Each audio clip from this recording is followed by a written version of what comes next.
의미를 전달하는 방법 여러 가지가 있겠죠. 말이 될 수도 있고 글이 될 수도 있고 혹은 그림이 될 수도 있을 겁니다.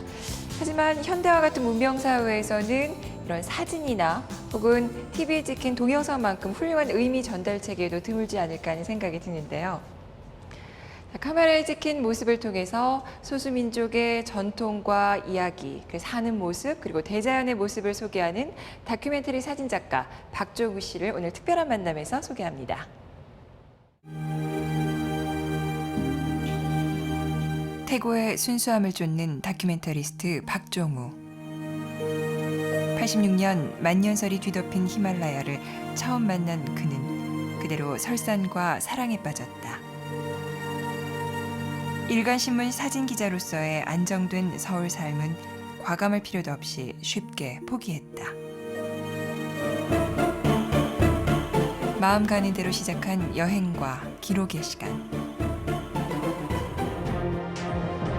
척박한 땅을 누비는 강인함, 그 속에 묻어나는 부드러움을 두루 갖춘 박종우는 진정한 다큐멘터리스트다. 한쪽 어깨에는 방송용 카메라를, 다른 쪽 손에는 스틸 카메라를 들고 세계를 누비며 사라져가는 문화와 풍속, 그리고 사람들을 20만여 장의 사진과 수많은 다큐멘터리로 세상에 알렸다.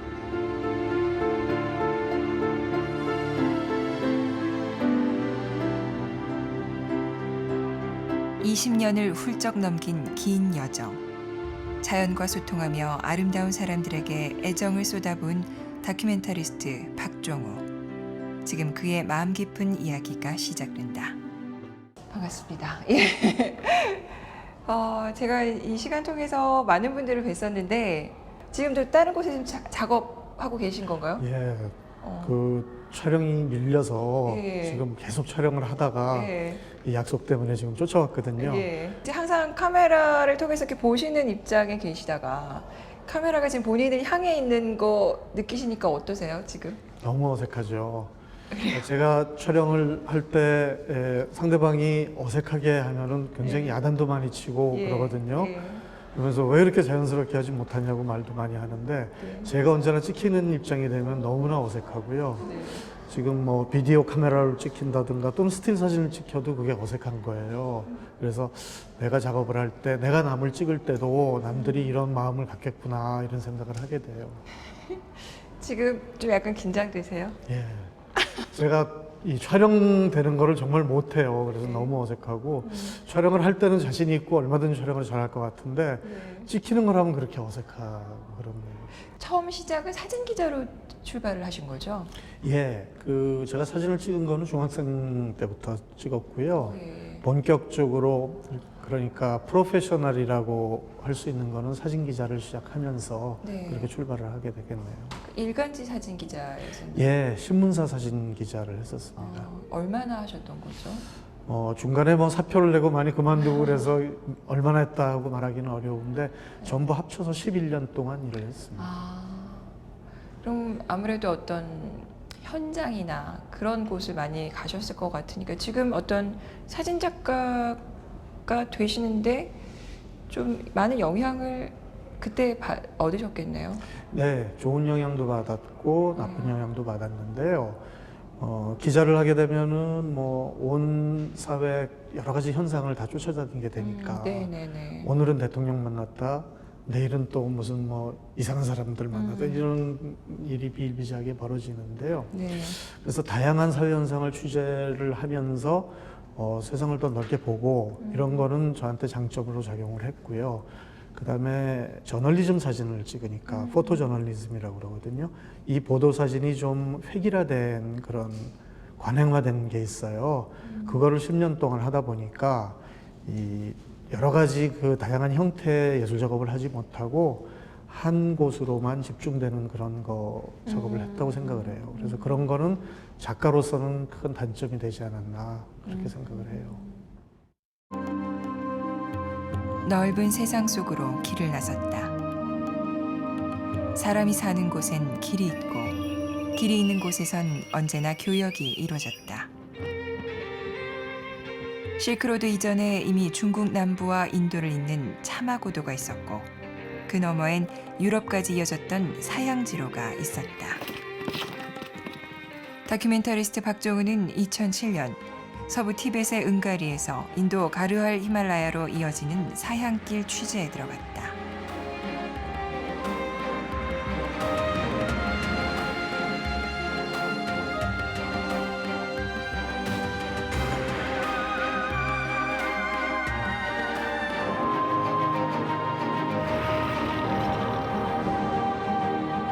사향노루의 사향샘을 건조해 얻는 향료, 사향. 클레오파트라의 사랑의 묘약 사향노루향은 어떻게 시간과 공간을 초월해 전해질 수 있었을까?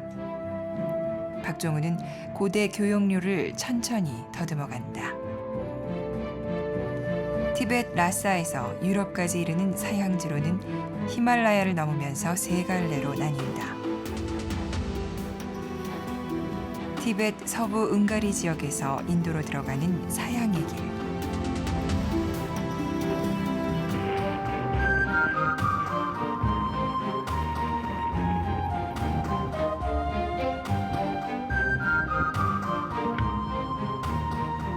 사향지로가 전성기였을 때 이 무역로를 통제하고 관장했던 나라는 티벳 고대 왕국 샹슝.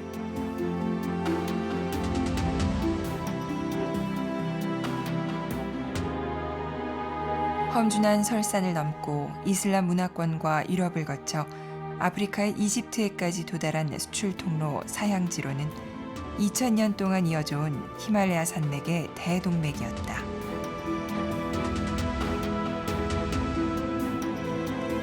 잊혀진 고대 교역료를 찾아가는 길은 다큐멘터리스트 박종우에게 특별한 의미가 있다.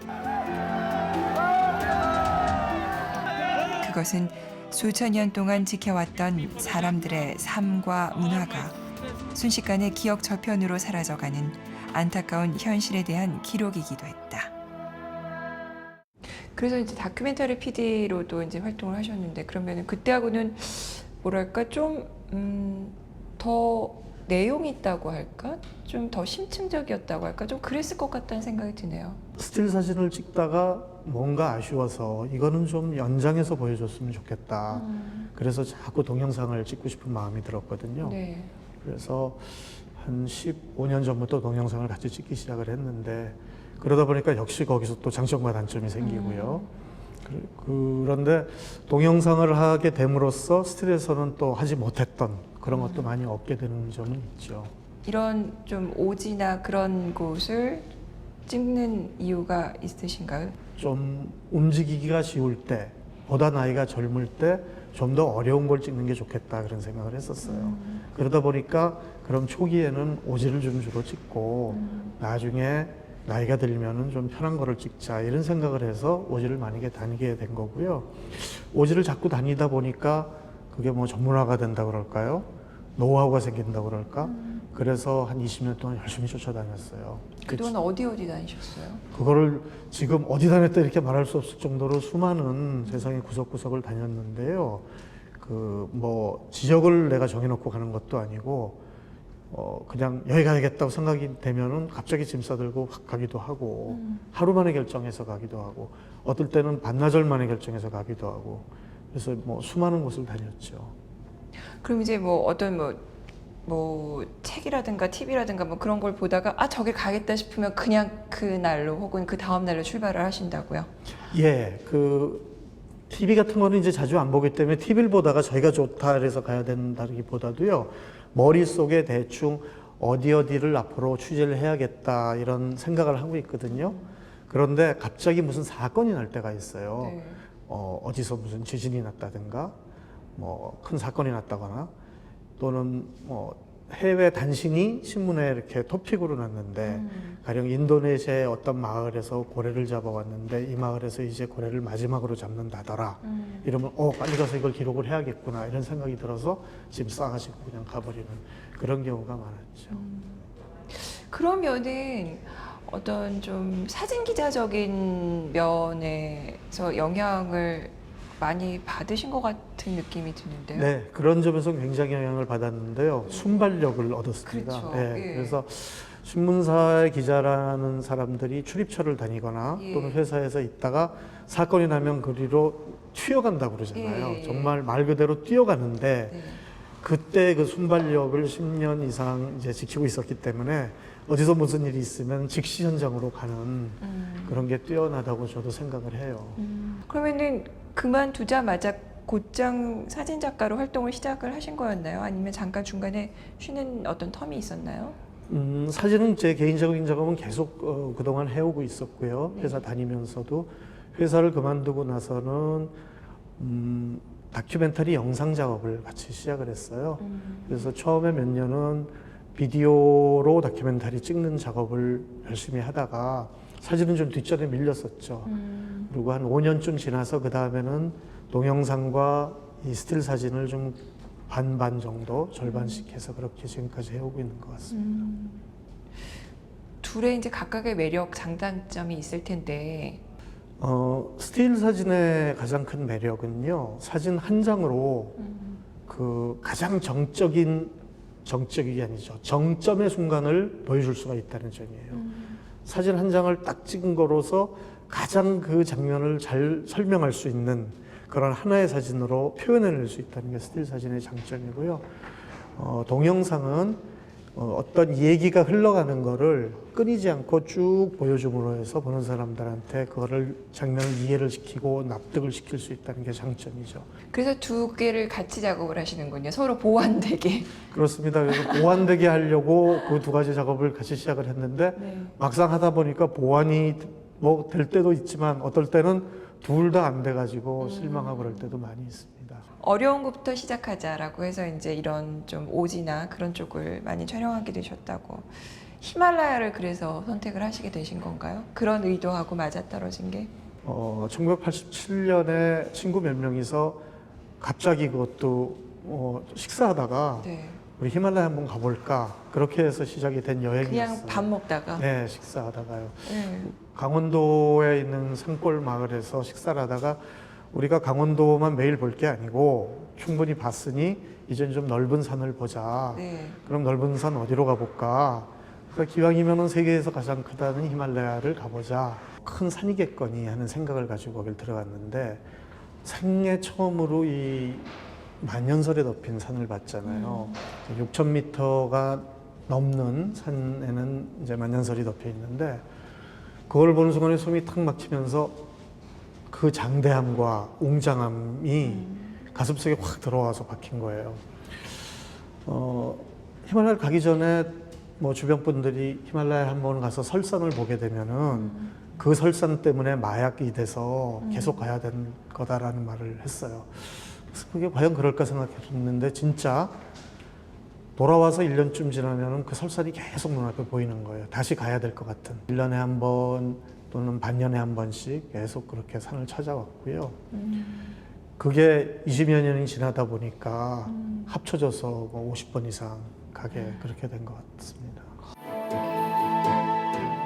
히말라야에 뿌리를 내리고 사는 사람들은 어떻게 살아갈까? 자연의 숭고함과 사람들의 삶에 반한 다큐멘터리스트 박정우는 20년 넘게 히말라야 전역을 돌아다니며 그곳을 렌즈에 담았다.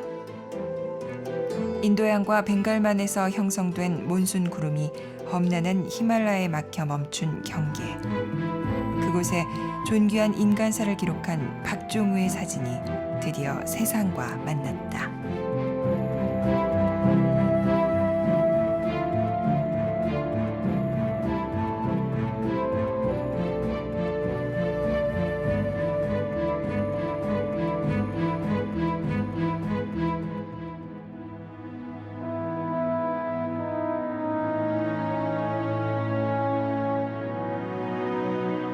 그러면 그거는 이제 개인적으로 가시는 경우도 있고 일 때문에 가시는 경우도 있고 그러실 거예요. 예, 처음에는 개인적으로 주로 다녔는데요. 네. 처음에 저하고 히말라야를 같이 갔던 친구분 중에 선배가 한 분이 계신데 그분이 한 번은 저한테 연락이 왔어요. 등반을 열심히 해서 히말라야를 마구 오르는 굉장히 패기 있는 산악인이 있는데 영상 작업을 하고 그러니 이 산악인을 좀 제대로 촬영을 해가지고 이 계속 기록을 해나가면 어떠냐. 그래서 시내에서 만나기로 했습니다. 그래서 어몽길 씨를 만났어요. 저보다 2년 후배가 되는데 처음 만났더니 정말 무쇠 같고 그 탱크라는 별명대로 산에 가고자 하는 그 열망이 대단했어요. 그래서 그러면 같이 그 어몽길 대장이 히말라야를 하나씩 등정해 나가는 과정을 다큐멘터리로 찍어보자. 네. 그래서 한 7, 8년 동안 계속 같이 다니면서 여러 산에 오르는 작업을 이제 동영상으로 찍기 시작을 했거든요. 그때는 일로 많이 같이 다녔죠. 최소한의 장비로 최고의 장면을 담아내는 다큐멘터리스트 박종우. 어몽길 대장의 히말라야 등반 동행 촬영은 고난의 연속이었다. 하지만 그들은 정상을 밟았다. 본인이 찍은 사진을, 그 아름다운 설산을 찍은 사진을 딱 봤을 때 실제 봤던 그 기억하고 그 사진하고 느낌이 어떠세요? 저는 그 장면을 봤기 때문에 그 느낌을 가지고 살아있는데요. 제 사진을 나중에 보는 분들은 그런 느낌을 받을 수 없으리라고 생각을 해요. 그래서 그게 현장에서 제가 사진을 촬영할 때 언제나 가지는 가장 큰 고민입니다. 내가 이 현장에서 느끼는 이 기분, 이 감정을 어떻게 내 사진에 담아낼 수 있을까를 항상 고민을 하게 되는데요. 네. 히말라야를 가면은 세상에서 가장 공기가 청정한 지역 중에 하나잖아요. 그 폐부까지 들어오는 그 찬 공기의 맛, 그런 걸 느끼면서 웅장한 산을 보면은 그냥 사진이나 영상을 통해서 보는 거하고는 기분이 완전히 다르죠. 그래서 그런 기분, 그 싸한 기분, 쨍한 기분, 그걸 사진에 담으려고 노력을 많이 하는데 아무리 노력을 해도 한계가 있습니다. 그래서 저로서는 내 사진에 그런 거를 많이 담으려고 노력은 하지만 나중에 그거를 보는 분들 입장에서는 그런 거를 다 느끼기는 참 어렵겠다 하는 생각을 하고 그렇게 안 되게 하려고 고민을 언제나 하고 있습니다. 지금 의도하신 게 저는 좀 느껴지는 듯한 느낌이 들어요. 그러니까 지금 여기 있는 사진, 여기 파키스탄 발토르비핑하로 돼 있네요. 예, 여기는 파키스탄의 발토르빙하인데요. 네. 히말라야가 3,000km에 달합니다, 길이가. 그래서 서쪽의 끝 지점이 아프가니스탄하고 파키스탄이 만나는 지점에서 히말라야가 시작이 돼서 쭉 동쪽으로 이어져서 동쪽의 미얀마 북쪽에서 히말라야 산맥이 끝납니다. 지금 이 사진이 찍힌 파키스탄은 히말라야 서쪽 끝 부분이고요. 요 부분의 산맥을 따로 케라코람 히말라야라고 불러요. 이게 굉장히 위험하고 아슬아슬하고 또 실질적으로 흙이 무너지면서 막 산사태도 일어나고 그런 곳이에요. 아, 그러게 제가 편안하게 그냥 앞에서 보는 것처럼 느끼면 안 되는 거군요. 그렇습니다. 그래서 찍은 사람의 입장에서는 여기가 위험했던 기억 또는 기후가 안 좋았던 교통도 안 좋았던 기억, 먹을 거 없던 기억까지 다 마음에 담고 사진을 보기 때문에 그냥 사진을 뒤에 보시는 분들하고 좀 기분이 다르겠죠. 아, 설명을 듣고 보니까 좀 더 다른 것 같아요. 아, 저는 그냥 절벽이 멋있네? 밑에 물이네? 그냥 이렇게만 생각했었거든요. 근데 이게, 그래서 어몽길 대장님도 그 얘기를 하시더라고요. 이런 곳에 청정 지역, 이런 히말라야 같은 데 가면 저절로 환경운동가가 될 수밖에 없다라는 거. 네, 맞습니다. 지구 온난화 때문에 지금 그런 곳이 다 무너져 가고 있고 망가져 가고 있는 것을 어떻게 보면 지금 같은 행보시잖아요. 이거를 이제 대중한테 알리시는 거니까. 이런 작품을 알리시면서도 또 어떤 실상을 파헤쳐 주시는 거니까. 네. 그러니까 그러면 앞으로 이제 이런 것을 더 이제 메시지 전달도 좀 중점을 두시겠네요? 예, 그렇습니다. 제가 하는 사진의 분야는 다큐멘터리 사진이기 때문에 네. 사람들이 어떻게 살아가는가도 보여주게 되고요. 또는 내가 하고자 한 말도 보여주게 되는데 지금 여기 나와 있는 이 기후변화에 관한 사진 같은 경우에는 메시지들이 있는 사진을 하려고 현장에서 노력을 많이 했고요. 자연과 더불어 사는 사람들, 그들의 만년설이 녹아내리기 시작했다. 히말라야도 그들의 삶도 달라질 것이다. 우리가 해야 할 일은 무엇일까? 그럼 주로 제일 자주 갔던 곳은 어디세요? 제일 많이 간 곳은 인도의 북부지방하고요. 예. 인도의 북부지방에 많이 얘기가 나오는 라다크도 있고요. 예. 여러 군데 그 옛날 소왕국들이 있습니다. 아, 예. 거기 많이 다녔고 네팔하고 히말라야 북쪽의 티벳 이 세 지역을 집중적으로 많이 다녔습니다. 그동안 계속 찍어온 사진을 장수로 만약에 헤아린다면 얼마나 될까요? 헤아리기는 정말 불가능할 것 같은데요. 글쎄요, 한 20만 장 그 정도 될 것 같습니다. 20만 장이요? 예. 더 되지 않을까요? 정확하게 모르겠습니다만 제가 이거는 좀 쓸만하겠다고 골라놓은 게 한 3만 장 정도 돼요. 아, 그거 다 갖고 계세요? 네, 가지고 있습니다. 그것 좀 보여주실 수 있으세요? 네, 다 보여드리려면 시간이 한참 걸리니까 예. 일부 보여드리도록 하겠습니다.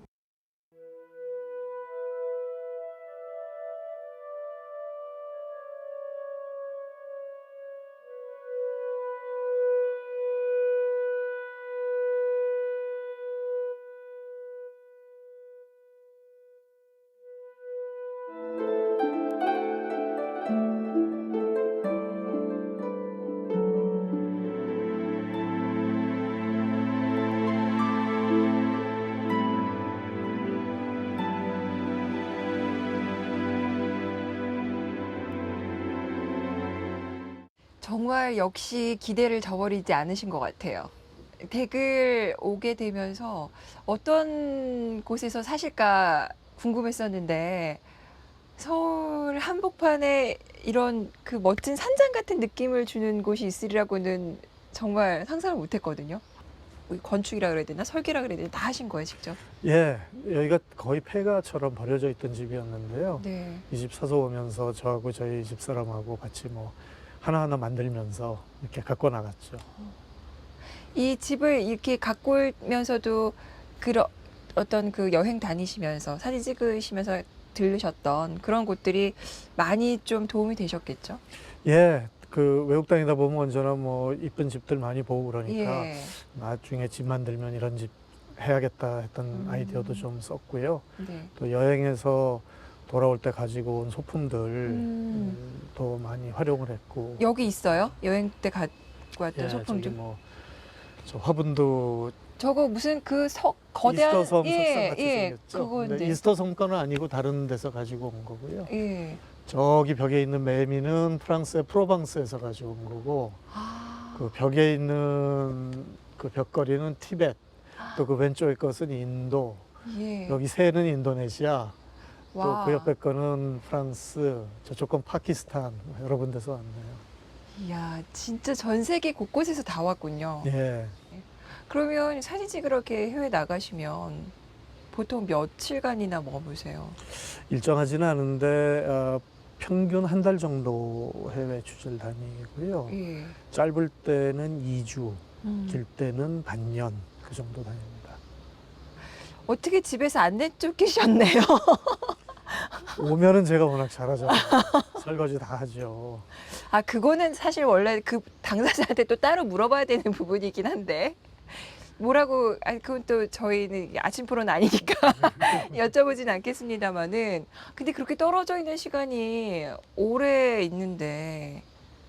그래서 올해 취재여행 다니는 거를 네. 저희 집사람도 싫어하고 그러는데요. 네. 방학 때 또 같이 다니고 하니까 네.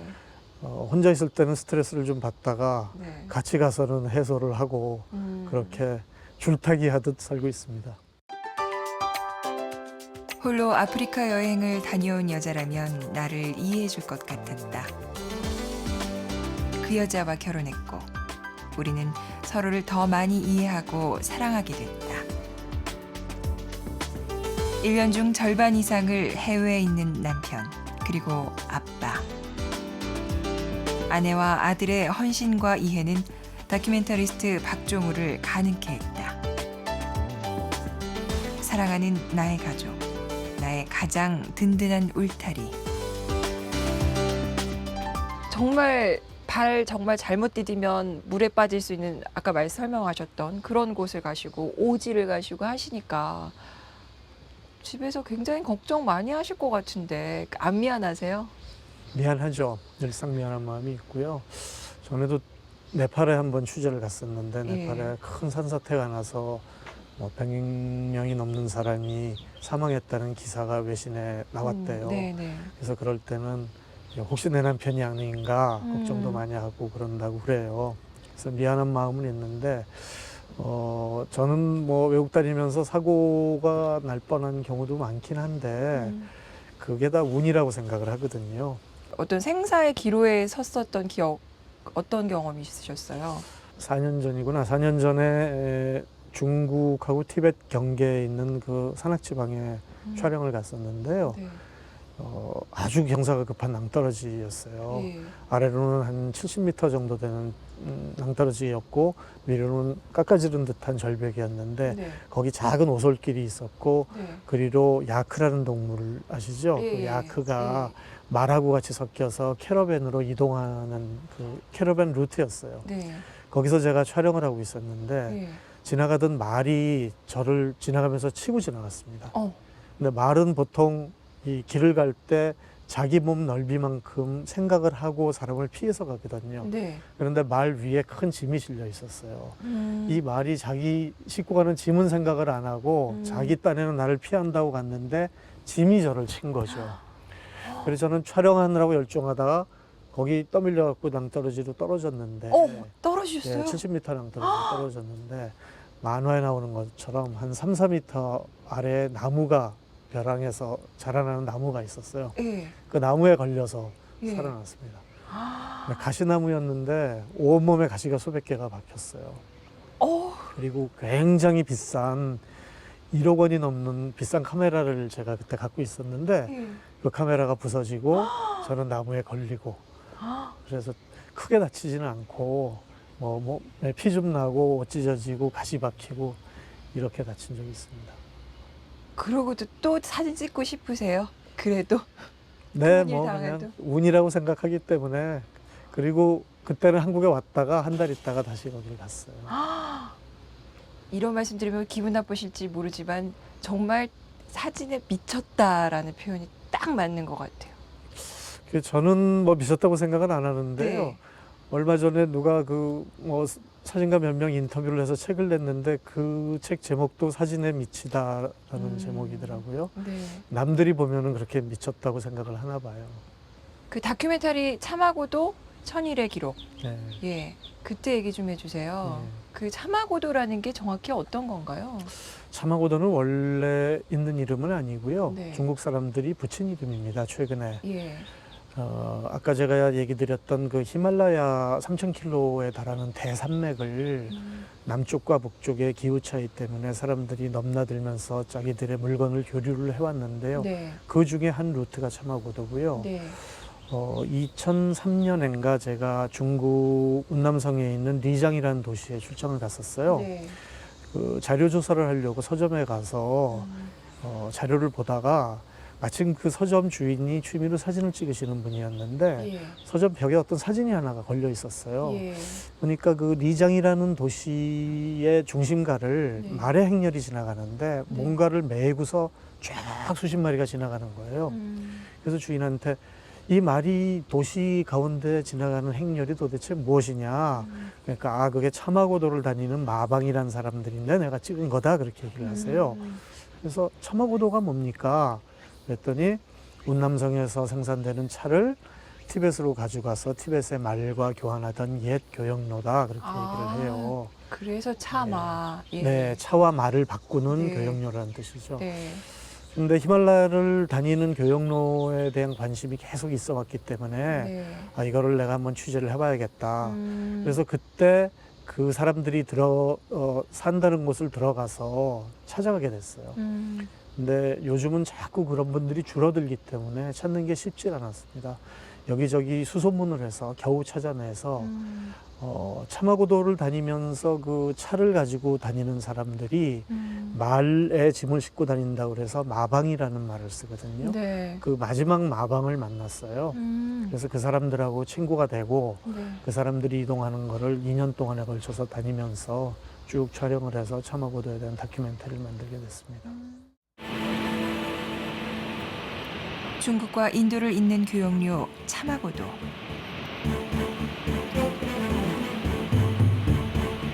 이 교육로는 차와 소금을 실어 나르던 험난한 길이었다.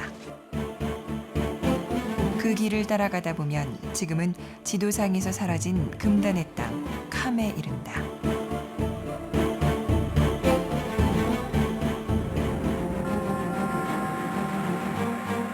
한때 티벳과 중국 사이에서 번성했던 캄. 이 지역은 중국 정부가 외부에 공개를 꺼리는 마지막 미개방 구역이었다. 다큐멘터리스트 박종우를 비롯한 한국 제작진이 역사상 최초로 그 베일을 벗게 했다. 2004년 초여름 본격적인 촬영이 시작됐다. 캄을 외부 세계에 알리고 차마고도를 따라 티벳으로 들어간 최초의 서양인 프랑스 저널리스트의 기록을 바탕으로 마방 캐러밴의 생활을 쫓기 시작했다.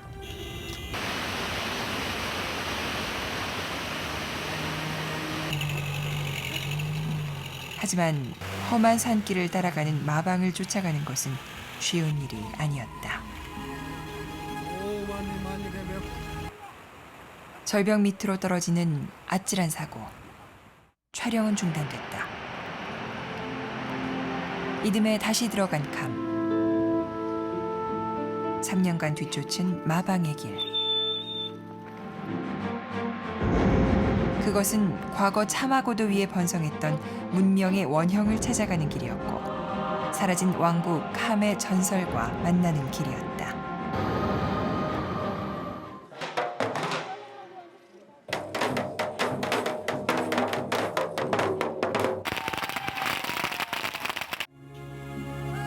그리고 그는 기록한다. 고대로부터 이어져 오는 문화와 종교, 상품의 교역로 차마고도를. 그게 다큐멘터리 작업이기도 하겠지만 또 하나의 그 진짜 호기심과 모험심을 자극하는 아주 좋은 여행이었겠어요. 그렇습니다. 그 사람들을 따라다니다 보니까 예. 제가 혼자 다니던 곳과는 전혀 다른 산에 나 있는 그 사람들만이 아는 길을 따라서 가게 되잖아요. 네. 그러니까 너무나 신기하고 이 사람들이 1000년, 2000년 전부터 이 길을 다녔구나. 그런 생각을 하니까 너무나 그게 마음에 짠하게 와닿는 거예요. 그리고 이분들이 그런 일을 하는 마지막 사람들이잖아요. 네. 앞으로 그 사람들이 그런 일을 그만두게 되면 이제는 그 일은 없어지는 거거든요. 그래서 좀 더 사진을 더 제대로 기록으로 남겨놔야겠다 하는 생각이 들어서 더 열심히 찍고 다녔죠. 근데 이제 다큐멘터리 제작이라는 게 찍기만 하면 되는 게 아니라 이건 또 방송용으로 제작을 해야 되잖아요. 네. 편집을 해야 되고 만들어야 되고. 그건 어떠셨어요? 그 작업을 하실 때는? 쉽지는 않습니다. 저는 그 취재 여행을 다닐 때 주로 혼자서 움직이는 스타일이기 때문에 네. 방송은 공동 작업인데 네. 저는 혼자 가거든요. 그러면은 방송 프로그램을 만들려면 네. 연출, 촬영, 편집 그 외에 뭐 여러 가지 기술적인 게 많이 들어가잖아요. 예. 그거를 대부분 혼자 합니다. 그러니까 쉽지가 않고 또 촬영하고 돌아와서 서울에서 하는 후반 작업이 시간도 많이 걸리고 그래요. 하지만 그 자체를 즐기기 때문에 짧게 만들지를 않고 한 번 다큐멘터리 만들면 적어도 2년 정도를 시간을 두고 만들어요. 그래서 여유를 가지고 오래 찍고 오래 편집하고 그렇게 해서 하나씩 만들어내고 있습니다. 근데 그러면 언어는 어떻게 하셨어요? 말이 안 통하는 게 큰 문제인데요. 예. 일단 뭐 세계인의 공통적인 바디랭귀지를 많이 쓰고요. 예. 그다음에 영어가 좀 통하는 데에서는 영어를 할 수 있는 사람을 찾아서 네. 통역으로 시키기도 하고 예. 그렇게 하는데 제가 오래 외국을 다니면서 일을 해보면은 네. 말이 안 통해도 사람이라면 눈빛으로 이렇게 다 통하는 게 있습니다. 그래서 크게 언어의 문제를 느끼지 않고 일을 하고 있어요. 사람 눈빛 얘기하셨는데요. 그러면 사람을 찍고 싶은 생각은 안 드셨어요? 사람도 많이 찍죠. 특히 제가 스틸 사진에서는 사람 얼굴, 초상 사진을 많이 찍는데요. 네. 제가 그 눈빛에 상당히 관심이 많은데 예. 전 세계를 이렇게 많이 여행을 하다 보면은 나라마다 눈빛이 강한 국민들이 있고 그렇지 않은 국민들이 있어요. 근데 척박하고 어렵게 사는 사람들일수록 눈빛이 살아 있어요. 형형한 눈빛이라고 그러잖아요. 눈초리가 굉장히 매섭고 살아있는 눈빛을 가진 사람들이 바로 오지에 사는 사람들이에요. 그래서 그런 사람들 만나면 제가 다 사진으로 찍어서 기록을 해두죠.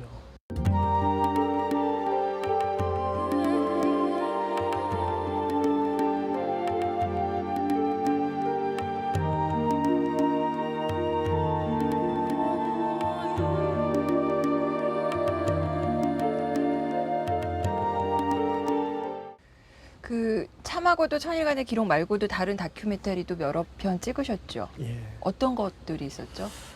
주로 그 소수민족에 관한 걸 아무래도 제가 많이 찍으니까 네. 참하고도하고 연계가 되는 다큐멘터리인데요. 네. 참하고도보다 좀 더 서쪽에 또 다른 교역 루트가 있습니다. 그거는 중국의 티베트 지방에서 생산된 사향이 네. 유럽의 이집트나 로마 시대 로마 제국까지 이 교역이 되는 루트예요. 그거를 네. 사향지로라고 그러거든요.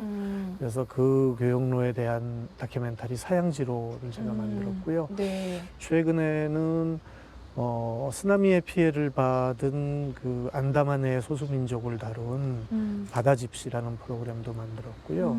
또 브라질의 옛날에 그 교역로였던 황금의 길이라고 있습니다. 에스트라다야리라고 그것에 관한 다큐멘터리도 만들고 있습니다.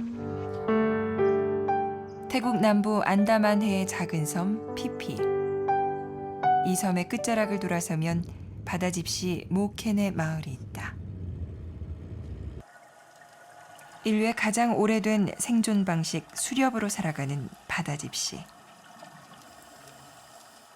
그들의 대지, 바다는 풍요롭다.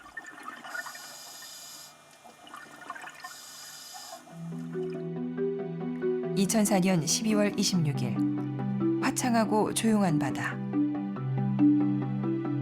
10여 분의 비극 쓰나미는 수십만 명의 목숨과 수백만 명의 터전을 앗아갔다.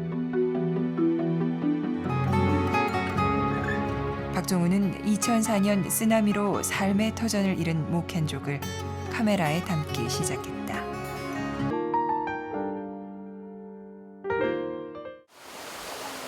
비가 내리는 몬순 계절에만 해변에서 거주하고 나머지 8개월은 바다를 떠다니며 살아온 바다집시.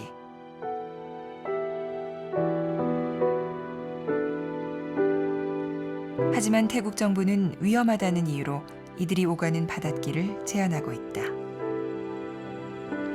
이곳은 바다집시에게 답답한 숲속의 섬일 뿐이다.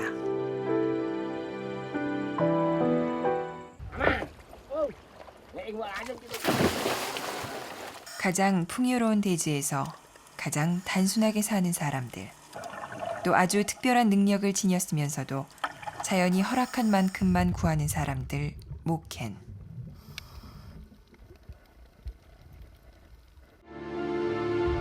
(4년여의) 시간, 10여 차례 현지를 오가며 박종훈은 쓰나미 이후 바다집시들의 삶의 변화와 새로운 환경의 적응을 기록했다.